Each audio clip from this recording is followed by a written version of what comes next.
Hey, shalom, shalom, shalom lakam, which is peace unto you all. Hi, Rab Tawab la atam, za achyakam yawam or chagadaw Charlotte, which is good evening. This is your brother Yawam from the GMS camp in Charlotte, Nachamatam Kaya, Hamalakatashamayim Kwara, repent ye for the kingdom of heaven is at hand, call Halayim La La Abanawa Yahweh Bahasham Yahweh Shai, Bahasham Chak Wa Mashanala Zakonim Nawa, Wamalakim Shor Chagadaw, which is all praises to our Father Yahweh, which means he exists. Bahasham, and the name Yahweh Shai delivers and double honors to the elders and apostles of Great Millstone. Zaban Sirach, this is Ecclesiasticus chapter 39, and we'll give verse 1, and it says, But he that giveth his mind to the law of the Most High, and is occupied in the meditation thereof, will seek out the wisdom of all the ancient, and be occupied in prophecies. He will keep the sayings of renowned men, and where subtle parables are, he will be there also. He will seek out the secrets of grave sentences and be conversant in dark parables. All right, because when we look at the scriptures, all right, it's not written like a regular book.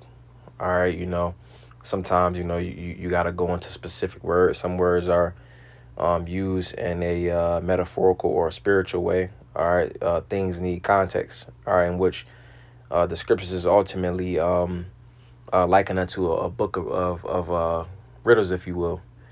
So you have to have this code, or ultimately to understand this. All right, it's very enigmatic, and enigmatic pretty much goes into something that's very riddled. All right, and ultimately to understand the riddle, all right, that the Holy Spirit has to be dealing. All right, let me get this real fast. This is Wisdom of Solomon chapter I believe it's chapter 9, and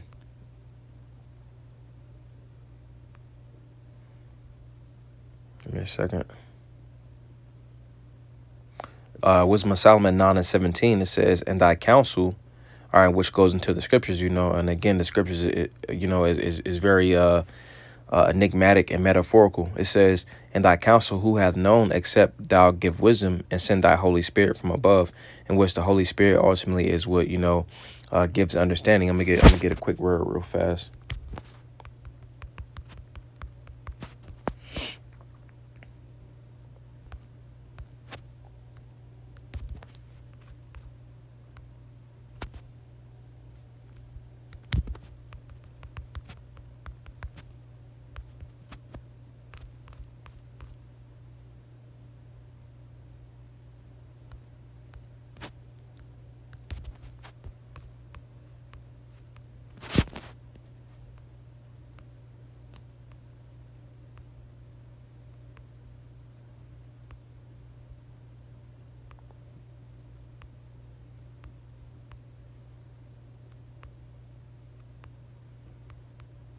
Which all of these are ultimately good definitions, but it was a specific definition I was looking for. But I'm gonna read a couple in here. It might be another one. I'll come back to this.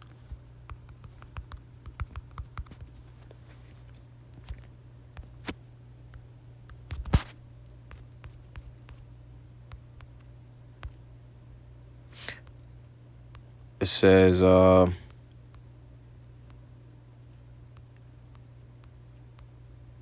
pretty much going into the same thing, but I'll read down. It says,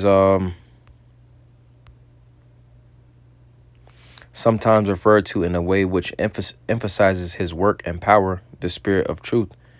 It says, a simple essence devoid of all, or at least all grosser matter, and possessed of the power of knowing, desiring, deciding, and acting.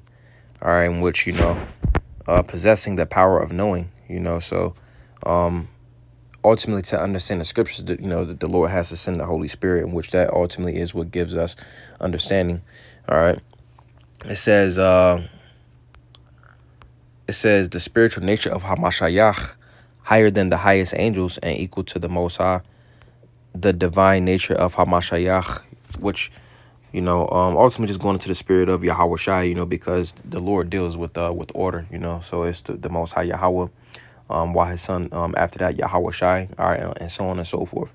It says the disposition or influence which fills and governs the soul of anyone. Everybody has a spirit, in which the elect ultimately is influenced by the Holy Spirit.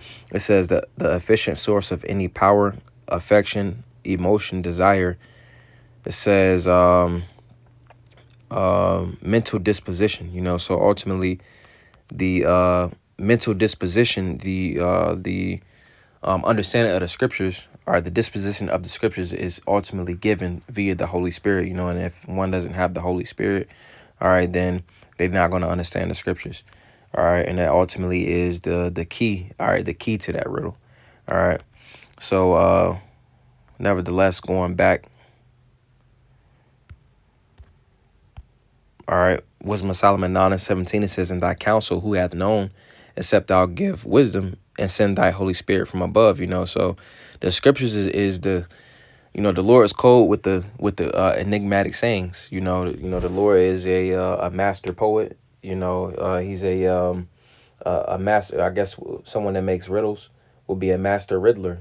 Because the scriptures is open. All right, the books is open, so to speak. Anybody can go and get the scriptures. But ultimately only the elect have the understanding of the scriptures. All right. So let's get this.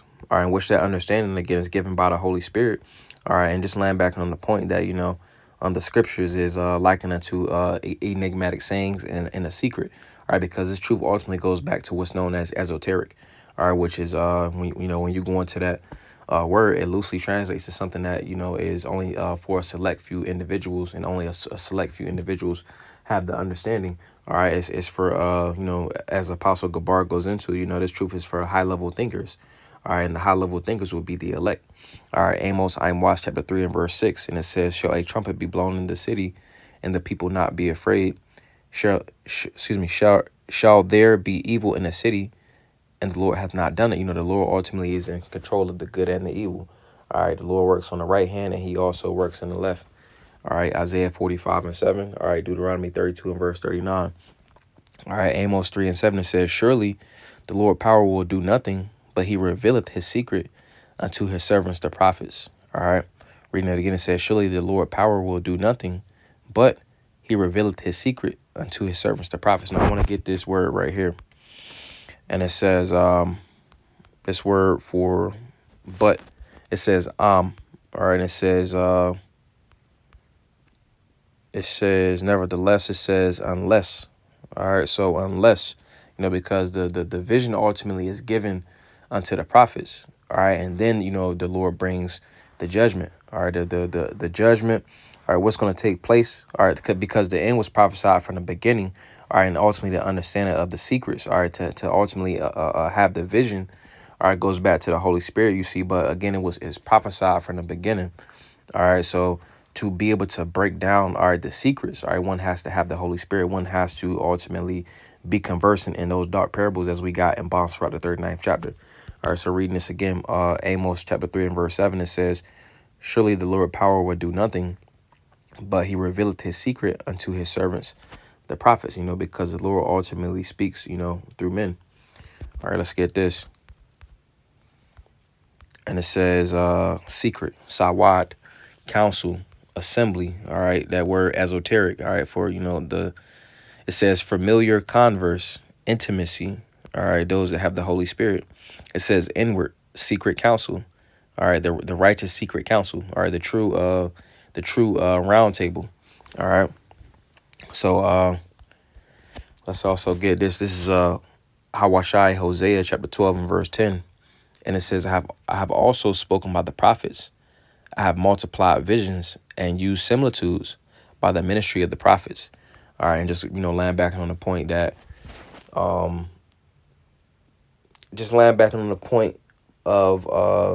the enigmatic sayings and the riddles and that, enigmatic sayings ultimately paint pictures. All right, you got to be able to think critically.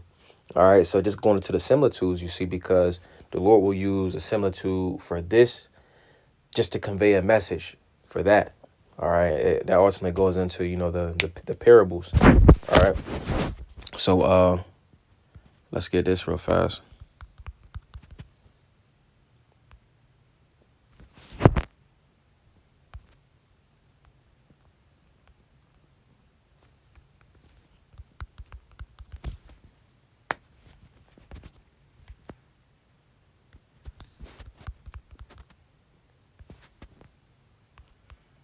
This is Matthew chapter 13, and I get verse 13.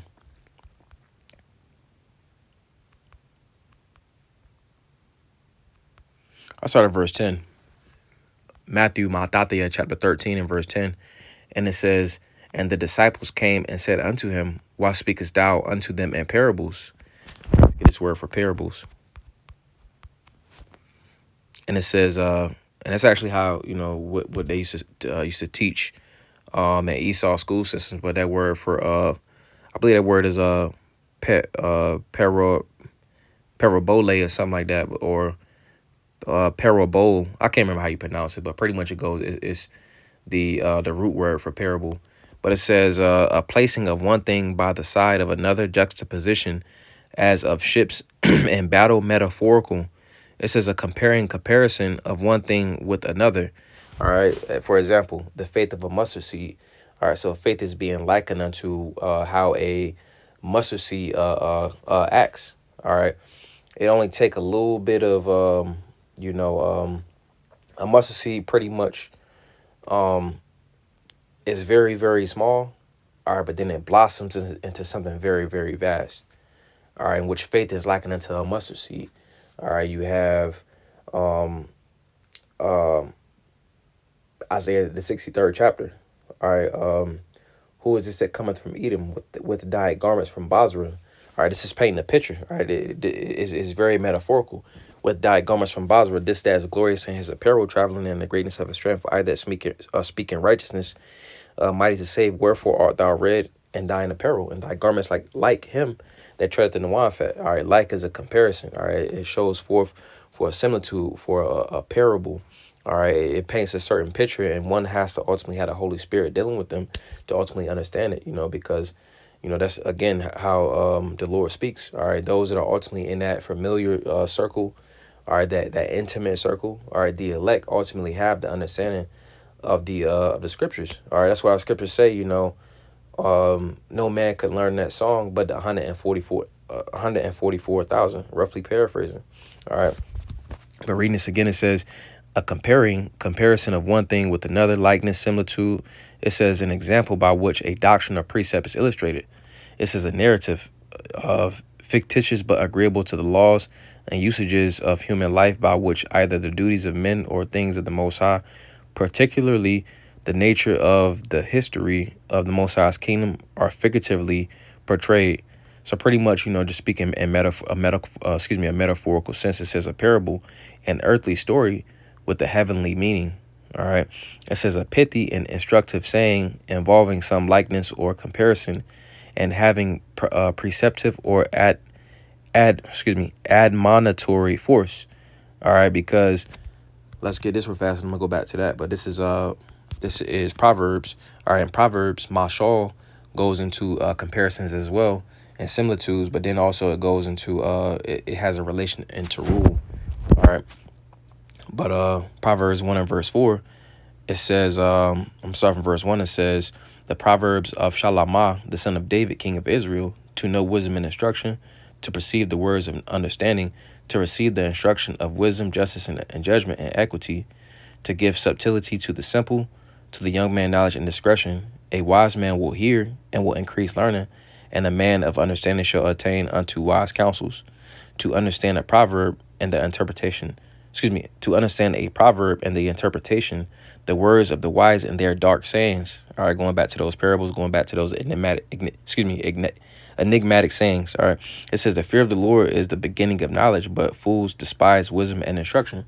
All right, so going back to Matthew, the 13th chapter, and we was at verse 10, and we got that word for parables. All right, and it said, right here, it says a pithy and instructive saying involving some likeness, Proverbs, we got Proverbs, the first chapter, or comparison having a preceptive or admonitory force. All right, the fear of the Lord, that's the admonitory force. It says an aphorism, a maxim, a proverb. All right, and then it says a common life conveying a moral. All right, it's all throughout the scriptures. It says, and the disciples came and said unto him, Why speakest thou unto them in parables? He answered and said unto them, because it is given unto you to know the mysteries of the kingdom of heaven, but to them it is not given. All right. And it's pretty much, on the point that, I want to go into in the spirit, in this video, pretty much, the mysteries, the secrets, all right, the understanding of the scriptures, all right, the similitudes, the dark saying, so on and so forth. All right, that's essentially what's filled in the scriptures, all right, or that's what fills the scriptures. So it says, for whosoever hath, to him shall be given, and he shall have more. Well, I'm going to skip down to verse 13. Well, I'll read verse 12. It says, for whosoever hath, to him shall be given, and he shall have more abundance. But whosoever hath not, from him shall be taken away, even that he hath. Therefore speak I to them in parables, because they seeing see not, and hearing they hear not, neither do they understand. All right, in which they ultimately didn't have the spirit, dwelling with them, because the word was given unto the disciples. All right, those of the discipline of the Lord Yahweh Shai HaMashiach, which you had those of the nation of Yasharallah that was, pretty much saying that they was about a scriptural type of lifestyle, you see, but they didn't ultimately have the spirit dwelling with them. All right, those that the spirit is dwelling with are ultimately have the secrets.